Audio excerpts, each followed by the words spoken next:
Hi fellow sapiens. I have a question for you theists out there. What kind of human would your God make if it had all the same attitudes and traits? Would it be someone you respect? Would it be someone you trust? Would it be someone you want to be with? Would you consider it fair, honest, humble? For you Christians, I'm not talking about a Jesus-like thing, where it is a God in man's form, but rather as a true man with all his limitations and frailties, just like a neighbor or co-worker. I ask this, because from where I sit and what I know about the various religions, which is mostly based on the ways you theists describe your gods, it seems like most of them would make very poor humans. First off, there is a vanity and hubris thing that just about all of them would have, as evident by their demands to be worshipped, praised, and paid homage.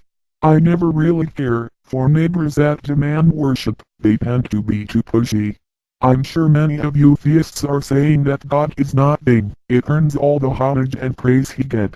But then you got to ask yourself, what is that discriminating factor between worthy of worship and ridicule, between God and jerk? Is it power, wisdom, charisma, or a hearty recommendation from your family and peers that makes something worthy of worship? If a human had those traits, would you actually worship a human? Interesting thought. For me, any being worthy of worship would probably not seek it or even want it. Secondly, there is God's tendency for neglect and dereliction of duty that would probably land it in jail, if it were human. For many of you theists, your God looks upon we humans, as a parent looks upon its children. But if any human treated their children, as many your gods apparently treat us, many of you would have it nailed for neglect. Who wants a parent who only takes an interest in a small portion of his children, a parent who refuses to talk directly with its children, or a parent who despite having the power relies on their children to raise and teach their children? Unfortunately, this is all too common among we humans, but it still doesn't make it any less revolting. Which brings me to my third point, namely that there is this flaky work ethic among many of your gods that would not serve them well as humans. As far as science can tell, God doesn't do what it's asked, prayer statistically does nothing, nor act, when it's needed. Bad things happen to good people at the same rate as bad people, in any significant way. It appears the only effective way God seems to get work done is to get its followers to do it, or take credit for random events like accidents. They do good deeds in His name, fight His battles, and take vengeance against those who would deny God. I acknowledge according your sacred text to God's word is a little ditty, butting into everybody's business, but obviously it has gotten lazy in its old years and it doesn't seem to want to do anything. Even its followers seem to see its shortcomings in some unconscious way by letting it take credit for anything success we humans may have, but never blame it for anything bad. Not exactly the traits of someone you would like to work for or with. And fourth, there is among some of your gods an almost evil streak that has led to torture, murder, extortion, and genocide. Admittedly, they usually direct their vengeance against non-believers like me, but also to keep their own believers in line. In most places, killing a whole people by burying them in the rubble of their own city or drowning almost all of humanity, because you are just too lazy to save them, would be considered crimes against humanity and punishable by death.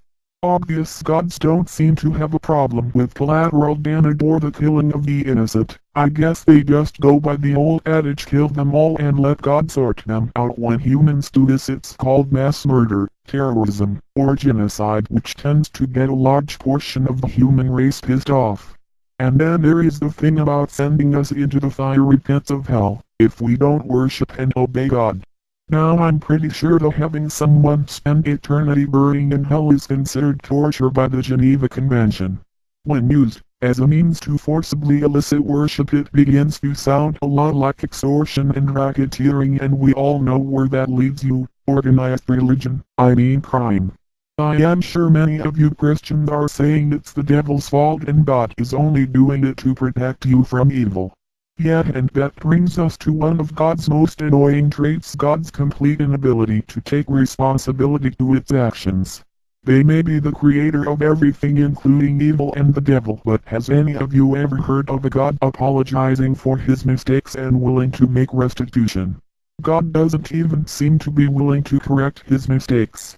But God has a plan and he is going to stick to it, regardless how many people get hurt, regardless how many innocents that suffer, regardless of the death, and most of all regardless of all the things God could do to make our lives better here on earth. I know that not taking responsibility for his mistake would only make our deity turned human just another jerk in a world filled with them. Now, before I move on to something else, I feel the need to remind you that I am an atheist and I don't believe in any of your nonsense about God. Having said that, this little monologue was intended to get you theists to start looking at what you believe and what it really means, not with the purpose of making you an atheist, but rather to make you aware that your beliefs really mean something and that they reflect how you see and interact with the world.